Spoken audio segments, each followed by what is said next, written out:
मित्रों नमस्कार। आज के ऑनलाइन क्लासेस में आपका हार्दिक स्वागत है। आज हम ह्यूमन रिप्रोडक्शन के एक ऐसे टॉपिक की बात करेंगे जो बोर्ड की परीक्षा में हमेशा पूछा जाता है। वह टॉपिक है स्पर्मेटोजेनेसिस और अंडजनन। स्पर्मेटोजेनेसिस को शुक्राणुजनन बोलते हैं और oogenesis को अंडजनन बोलते हैं। बच्चों, शुक्राणुजनन और अंडजनन ये ऐसी प्रक्रिया है जो युग्मक जनन के अंतर्गत आती है। युग्मक जनन में हमने ये पढ़ा था प्रीवियस वीडियो में कि वृषण या अंडाशय के अंदर जो जननिक एपिथेलियम कोशिकाएं हैं, उन जननिक एपिथेलियम में अर्धसूत्री विभाजन द्वारा युग्मकों के बनने तथा उनके परिपक्व होने की प्रक्रिया युग्मक जनन कहलाएगी। अगर वृषण के अंदर युग्मक निर्माण की प्रक्रिया हो रही है तो वह कहलाएगी जो है, अगर वृषण के अंदर युग्मक जनन की प्रक्रिया हो रही है तो वह प्रक्रिया कहलाएगी शुक्राणुजनन, और अगर यही प्रक्रिया जो है वह अंडाशय के अंदर हो रही है तो वह क्रिया कहलाएगी अंडजनन। तो शुक्राणुजनन और अंडजनन बोर्ड की परीक्षा में हमेशा पूछा जाता है। तो आइए इस विषय में डिस्कस करते हुए हम आगे बढ़ते हैं।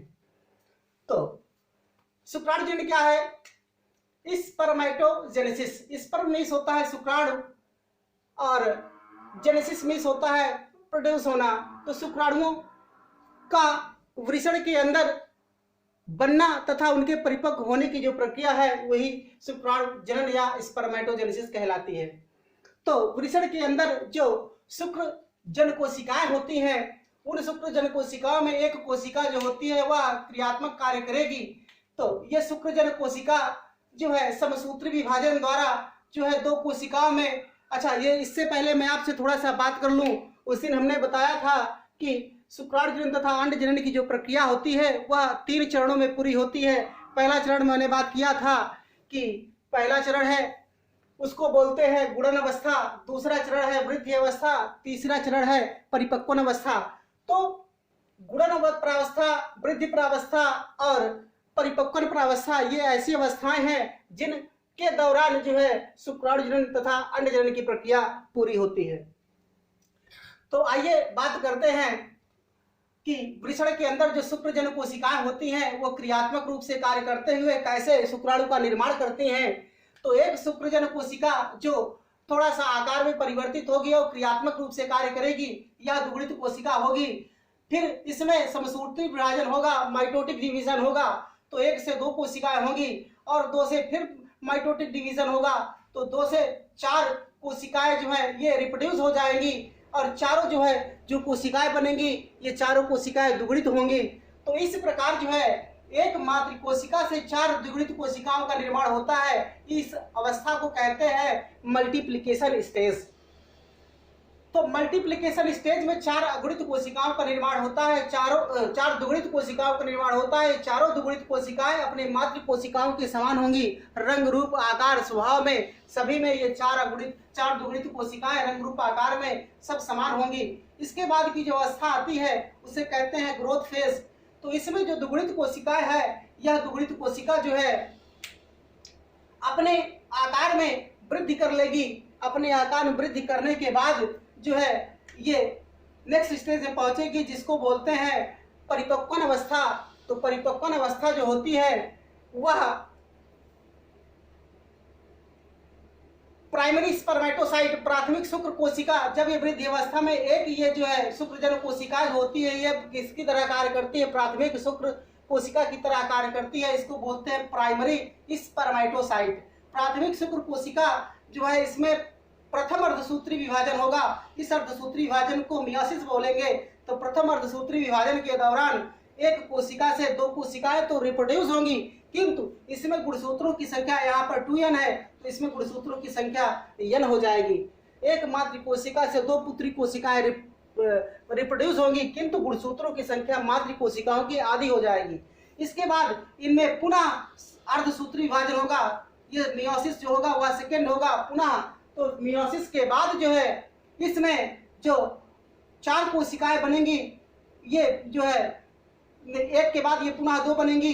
तो ये प्राथमिक शुक्राणु कोशिका या प्राथमिक शुक्र कोशिका या प्राइमरी स्पर्मेटोसाइट कहते हैं। इसके बाद 1 से 2 बनेंगी तो सेकेंडरी स्पर्मेटोसाइट, इसको बोलते हैं द्वितीयक शुक्र कोशिका, ये 1 से 2 बन जाएंगी। 2 से इसके बाद जो है जब द्वितीयक अर्धसूत्री विभाजन होगा तो 4 कोशिकाएं बनेगी।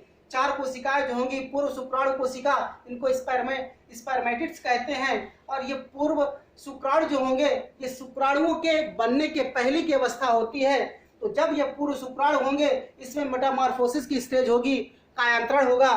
तो इन पूर्व शुक्राणुओं में कायांतरण के फलस्वरूप 4 शुक्राणुओं का निर्माण हो जाएगा। तो इस प्रकार एक शुक्रजन कोशिका से 4 अगुणित शुक्राणुओं का निर्माण होगा। तो इस प्रकार यह प्रक्रिया कहलाएगी आपकी जो है शुक्राणु जनन या स्पर्मेटोजेनेसिस।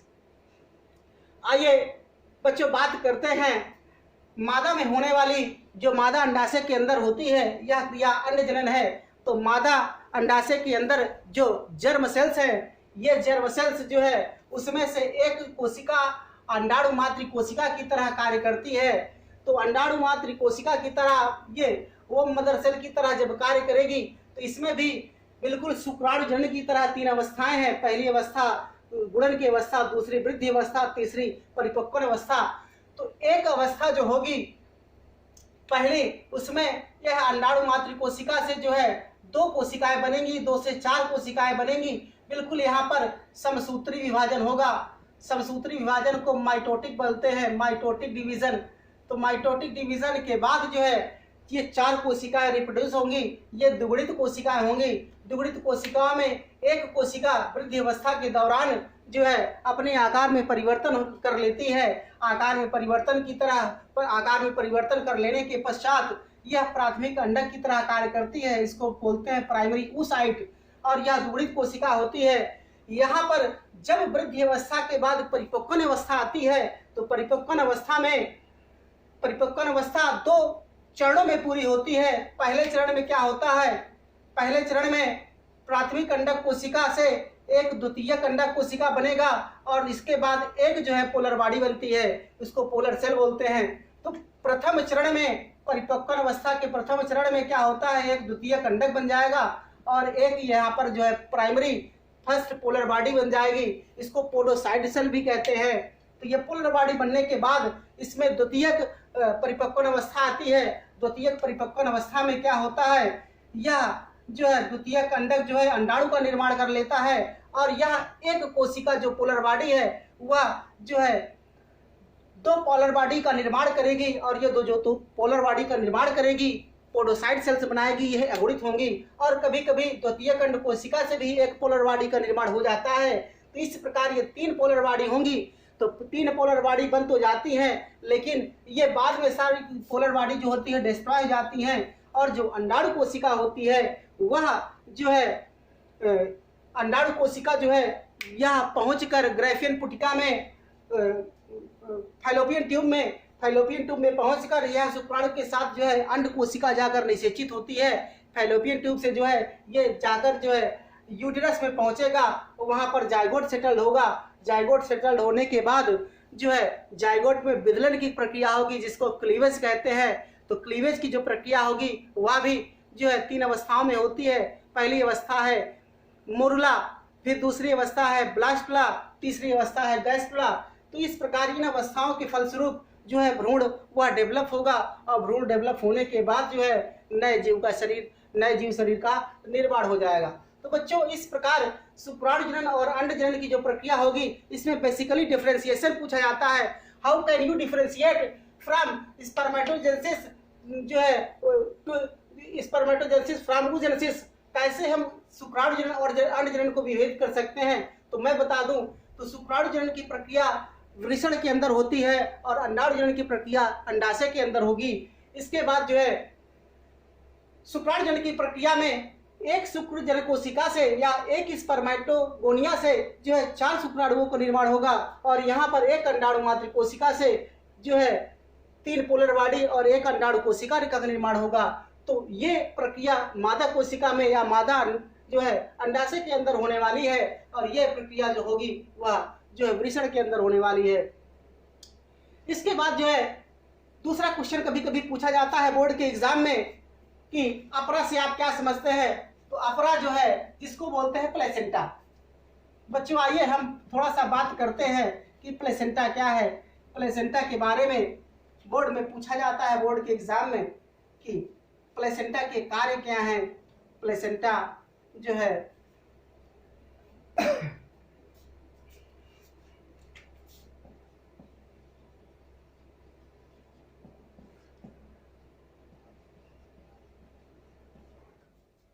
बच्चों प्लेसेंटा, इसी को अपरा कहा जाता है। अपरा एक ऐसी संरचना है जो किसी मादा शरीर के अंदर जो गर्भस्थ भ्रूण है या गर्भस्थ शिशु जो है मादा जो है यूट्रस के अंदर डेवलप होता है, तो उसको ये न्यूट्रिशन प्रदान करने का कार्य करता है। यह एक न्यूट्रिटिव लेयर है जो किसी भी गर्भवती जो महिला, उसके अंदर जो भ्रूण डेवलप हो रहा है, उसके गर्भ में जो भ्रूण विकसित हो रहा है, उस भ्रूण को जो है रुधिर के माध्यम से पोषण प्रदान करने का या पोषक तत्वों को प्रदान करने का कार्य करती है, वह अपरा करती है। तो अपरा जो है एक न्यूट्रिटिव लेयर है, एक पोषक लेयर है जो है गर्भवती महिलाओं के जो है गर्भाशय में उपस्थित होती है, और गर्भाशय में उपस्थित विभिन्न प्रकार के पोषकों को रुधिर के माध्यम से यह गर्भस्थ शिशु को या भ्रूण को जो मादा के शरीर पर जो है डेवलप हो रहा है, मादा के गर्भ में डेवलप हो रहा है, उसको ये जो है भ्रूण को जो है न्यूट्रिशन प्रोवाइड करने का कार्य करती है। तो अपरा जो है यह एक पोषक लेयर है, न्यूट्रिटिव लेयर है, जो गर्भस्थ शिशु को या गर्भस्थ जो भ्रूण है, उस भ्रूण के विकास को होने के लिए पोषक तत्वों को प्रदान करती है। और यह पोषक तत्वों को प्रदान किस रूप में करती है, यह जो है रुधिर के माध्यम से विभिन्न प्रकार के जो पोषक तत्व होते हैं, ये पोषक तत्व रुधिर के माध्यम से जो है भ्रूण के शरीर में प्रोवाइड होते हैं, पहुंचते हैं। तो इस प्रकार अपरा की बात करते हैं तो बच्चों अपरा भी जो है यह कई प्रकार की होती है। अपरा मानव मादा के शरीर में जो अपरा है वह 3 प्रकार की है। एक है पीतक कोष अपरा, बच्चों पहली है पीतक कोष अपरा, और दूसरी है जो है कोरिएंटलिक अपरा, और तीसरी है जरायु अपरा। तो बच्चों 3 प्रकार की जो अपरा है, पीतक कोष अपरा, कोरिएंटलिक अपरा और तीसरी है जरायु अपरा। तो ये जो अपराएं हैं 3 प्रकार की, ये अपरा जो है तीनों अपरा जो है मिलकर अपरा जो है भ्रूण को पोषक प्रदान करने का कार्य करती है। बच्चों ये अपरा जो है उत्सर्जन में भी सहायक होती है, और इन अपरा से विभिन्न प्रकार के जो हार्मोन्स स्रावित होते हैं, ये हार्मोन्स जो होते हैं ये गर्भस्थ जो शिशु है उसको, गर्भस्थ जो भ्रूण है या शिशु है, तो उसको विभिन्न प्रकार के जो है हार्मोनल जो चेंजेज होंगे, हार्मोनल को पहुंचाने का कार्य करती है। शरीर गर्भस्थ जो शिशु है उसके अंदर किस प्रकार के परिवर्तन होते हैं, उसके शरीर में होने वाले विकास के लिए जितने भी रिक्वायरमेंट है हार्मोन्स की, उसको प्रोवाइड करने का कार्य करते हैं। और जो भ्रूण के द्वारा उत्सर्जित पदार्थ होते हैं उनको जो है एक स्थान से दूसरे स्थान पहुंचाने का भी कार्य करते हैं, और उस भ्रूण में उपस्थित उस भ्रूण में जितनी भी रिक्वायरमेंट होती है पोषक तत्वों की, उसको पहुंचाने का कार्य ये अपरा करते हैं। तो ये अपरा के कार्य है। कभी कभी क्वेश्चन पूछा जाता है कि अपरा से आप क्या समझते हैं। तो बच्चों अपरा जो है यह एक न्यूट्रिटिव लेयर है, ऐसी संरचना है जो मादा के शरीर में उपस्थित होती है और विकसित हो रहे भ्रूण को पोषक प्रदान करने का कार्य करती है। तो बच्चों आज हमने ये जाना कि स्पर्मेटोजेनेसिस और oogenesis की प्रक्रिया कैसे होती है, इसमें क्या अंतर है। अब हम आपसे नेक्स्ट वीडियो में मिलते हैं, इस चैप्टर को आगे पूरा करते हैं। तब तक के लिए नमस्कार मित्रों।